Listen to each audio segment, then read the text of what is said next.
এইটো এটা সুন্দৰ পদক্ষেপ।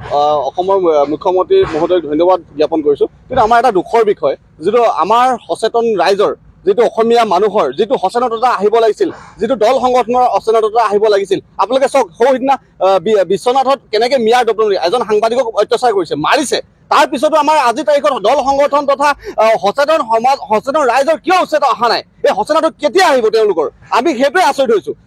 যিজন মুখ্যমন্ত্ৰীয়ে মুখৰ আগৰ পৰা নেতৃত্ব দিছে, কেতিয়াও তেওঁ পিছৰ কথা চিন্তা কৰা নাই যে মোৰ গাদী কি হ'ব।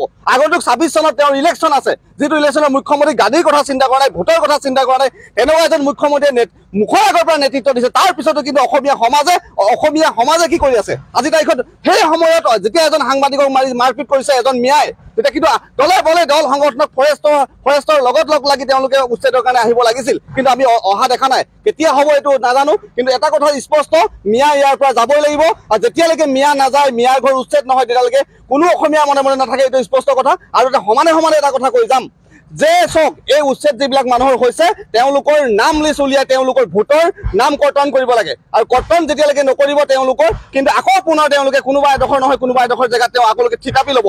তাৰ পিছতে এটা বস্তু লক্ষ্য কৰিব, তেওঁলোকে যেতিয়া যিডোখৰ, এতিয়া যদি বিদ্যাপুৰত তেওঁলোকে থাকি বেংক একাউণ্ট খুলিছিলে সৰুবোধত, সেই বেংক একাউণ্টবিলাক চেক কৰিব লাগে, সেই বেংক একাউণ্টবিলাক বন্ধ কৰিব লাগে। আৰু যিবিলাক ভোট তেওঁলোকৰ যিবিলাক আছিলে, আই কাৰ্ড আছিলে, ভোটাৰ ID বনাইছিলে, পান কাৰ্ড বনাইছিলে, আধাৰ কাৰ্ড বনাইছিলে, এইবিলাক এফালৰ পৰা তেওঁলোকক বন্ধ কৰিব লাগে। আৰু যেতিয়ালৈকে বন্ধ নকৰিব তেওঁলোকে, তেতিয়ালৈকে কিন্তু পুনৰ এইডোখৰ জেগাত গৈ আকৌ কাইলৈ বেলেগ এডোখৰ জেগাত থিয় হ'ব। গতিকে সেই কথাখিনি মুখ্যমন্ত্ৰীয়ে যাতে নেতৃত্ব মুখৰ আগৰ পৰা যেনেকৈ এতিয়া দিছে, পিছতো যাতে নেতৃত্ব তেওঁলোকে পিছতো তেনেধৰণে দিয়ে। যিহেতু আপুনি মিয়াৰ কথা ক'লে, মিয়া শব্দটো আচলতে বিৰোধী যিসকল ৰাজনৈতিক দল আছে, দলসকলে মিয়া শব্দটো বেয়া পায়। নহয়, তেওঁলোকে নিজৰ চাওক, আজি আপোনালোকে চাওক, বিদ্যাপুৰত আমি যিমান দূৰ জানো প্ৰথম অৱস্থাত কেইঘৰ মানুহ আহিছিলে।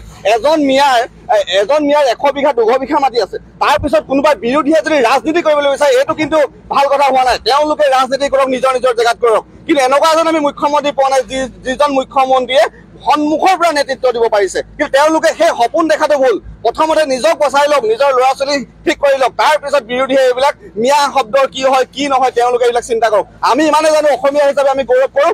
আজি অসমীয়াৰ যে অস্তিত্ব নাইকিয়া হ'বলৈ গৈ আছে, এইটো অন্ততঃ বেলেগে বুজি নাপালেও আমাৰ হিমন্ত বিশ্ব শৰ্মাই বুজি পাইছে।